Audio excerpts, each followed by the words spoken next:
Ok? Vocês orem assim: Pai nosso que estás no céu, santificado seja o teu nome.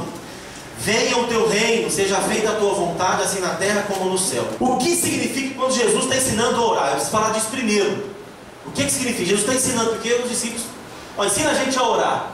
E Jesus, quando vai ensinar eles a orar, ele faz essa oração aqui. Então, ser mestre em Israel é ser alguém que vai explicar de forma inquestionável o significado das palavras de Moisés e dos profetas, e do que os profetas também falaram. E assim eles eram ensinados, então, os seguidores dos mestres, dos rabinos da época, eram ensinados então como a viver. Como vocês vão viver? Vocês vão orar assim. A oração de vocês é a maneira como vocês vão ter que viver. Essa é a grande diferença, porque Jesus, quando ele se apresenta como mestre, ele fala de uma forma que dá a impressão para quem ouve de que ele instruiu Moisés. Nessa oração de Jesus está quem somos e como devemos viver. Como devemos viver? Primeiro, orar. Qual é a nossa missão? Nossa missão é orar. Vocês orem assim. O primeiro movimento de missão nossa é orar, gente. É orar, é interceder. A primeira missão daqueles que se renderam ao amor de Deus é se tornar alguém que ora.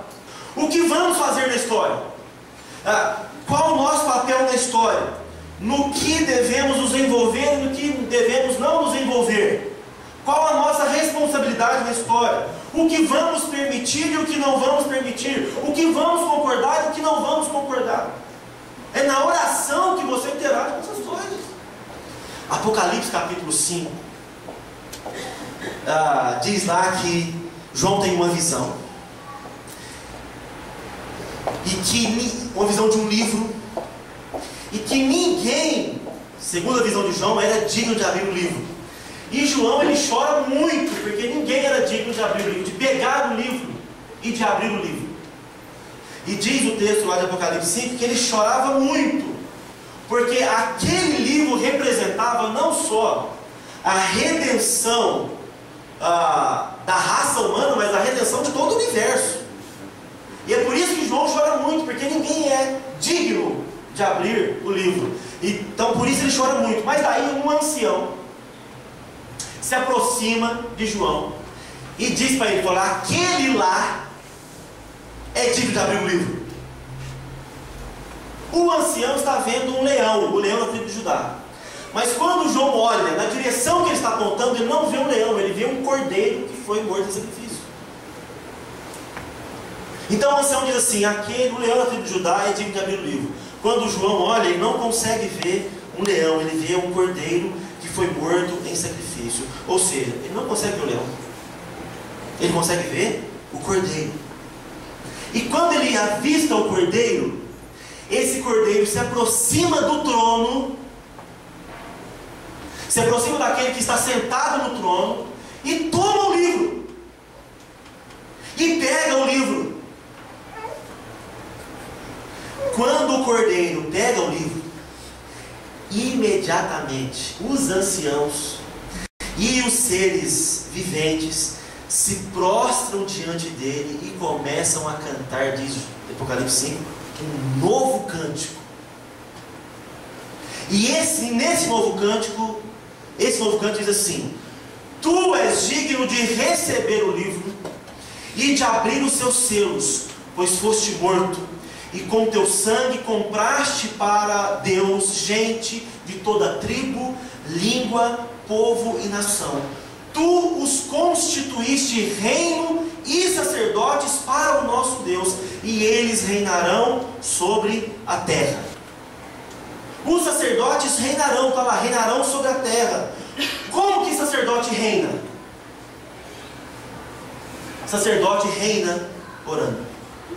Isso significa que tudo que está diante de nós na história pode ser colocado diante de Deus. Isso é tremendo. Isso é tremendo. Tudo que é colocado diante de mim, como filho de Deus, agora pode ser colocado diante de Deus. E isso pode mudar a história. Não há nada diante de nós que não possa ser colocado diante de Deus. Nada. E é por isso que Deus aguarda as nossas orações. A eu, a mim. Isso é muito triste. Muito triste. Sabe por quê? Porque Jesus, em certo momento do seu ministério, Ele ordena aos discípulos que afastem o barco da margem do mar. As pessoas descobriram que só tocar em Jesus elas eram curadas. Elas descobriram isso. E elas não queriam mais ouvir o que Jesus tinha a dizer. Queriam só tocar nele e receber uma cura. E aí Jesus falou assim: afasta o barco. O povo começou a comprimir ele. E ele fala: afasta o barco. E lá do barco, lá no meio do mar, ele começa a ensinar. Porque as pessoas descobriram que só tocar nele era curada. E não queriam ouvir Jesus mais. Estavam preocupadas com elas mesmas. E Jesus falou: não, gente, eu estou falando de reino. Eu estou falando de cura aqui. Eu estou também, mas eu estou ensinando outra coisa muito maior que a cura. E por isso então ele tem que se afastar.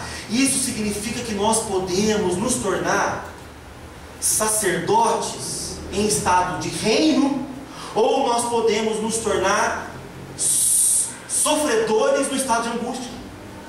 Porque o que a gente faz? A gente pega o nosso sofrimento e a gente só fala disso, e só reclama para Deus, e só pede aquilo que é para nós, para Deus, e é meu trabalho, é minha família, é minha casa, não sei o que, não sei o que.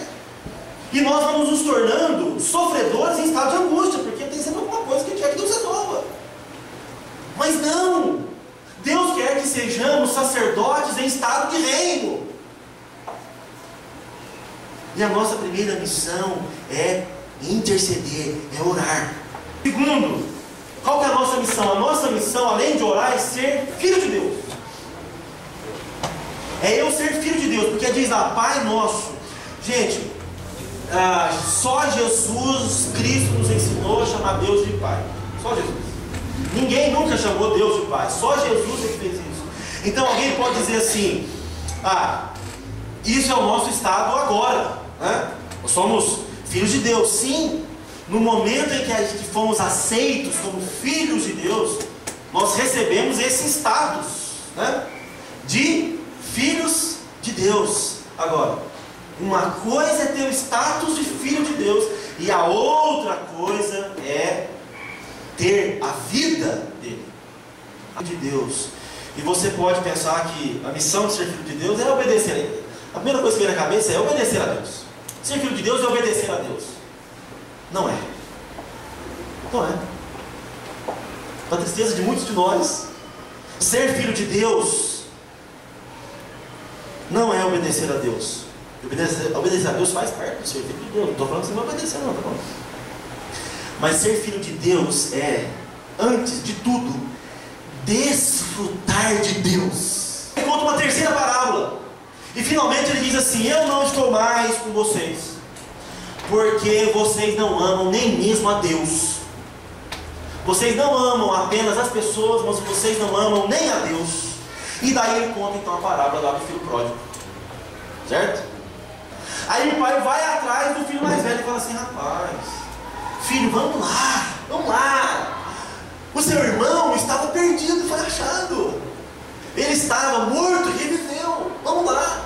Aí o irmão mais velho reclama e diz assim: não, eu sempre estive aqui, trabalhei, fiz tudo certinho, sempre obedeci ao Senhor. E o Senhor nunca me deu nenhum cabrito para eu matar aqui. Agora o Senhor matou um novilho para esse devasso aí. E aí o pai diz: meu filho, você não desfrutou porque você não quis, porque tudo que é meu é teu. Ser filho de Deus é, antes de mais nada, desfrutar de Deus. E essa é a pergunta: será que estamos desfrutando de Deus? Ou estamos tentando ganhar o favor de Deus, um novilho de Deus através da obediência? Motivo da gratidão. Levante amanhã e desfrute de Deus. Levante amanhã, se precisar chorar, chore, mas desfrute do cuidado de Deus.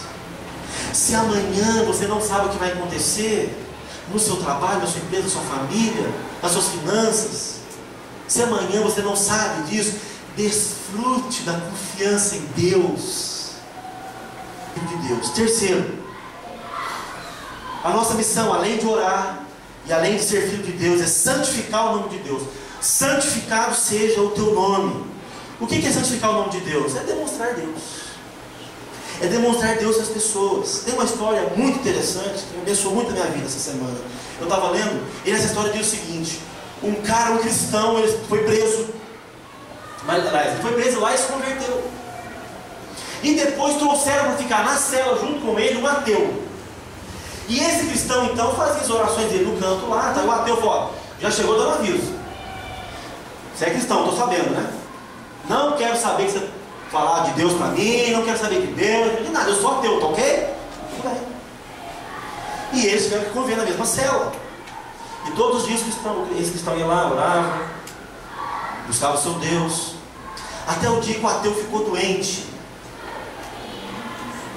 E eles usavam de cuidados especiais lá na cela. E todos os dias o cristão ia lá, cuidava do companheiro de cela, curava ele, as feridas, ia lá para o seu canto, buscava o seu Deus.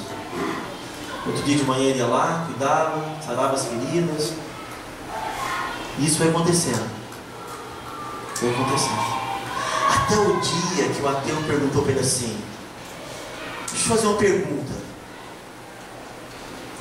Esse Deus aí que você fica orando aí no canto, ele é igual a você? Ele falou: não, o meu Deus é muito melhor que eu. O ateu disse assim: não, se ele for igual a você, eu quero ele. Se ele for só igual a você, eu quero ele, eu quero saber mais dele. Missão é demonstrar Deus. E por último, missão é anunciar a possibilidade de mudança, de rota, de conversão, de curso. E aí diz lá: venha o teu reino. Nós precisamos avisar todos os seres humanos que eles podem mudar de lado se eles quiserem. Eles podem mudar de lado. Eles não precisam mais viver na escravidão do mal. Eles precisam ser avisados de que eles podem mudar de lado, que eles não precisam ficar aprisionados ao mal, ao ódio, às suas fraquezas, aos seus erros, ao seu passado, ao maligno, ao diabo mesmo. Eles não precisam mais. Por quê? Porque Jesus venceu, e venceu para nos libertar.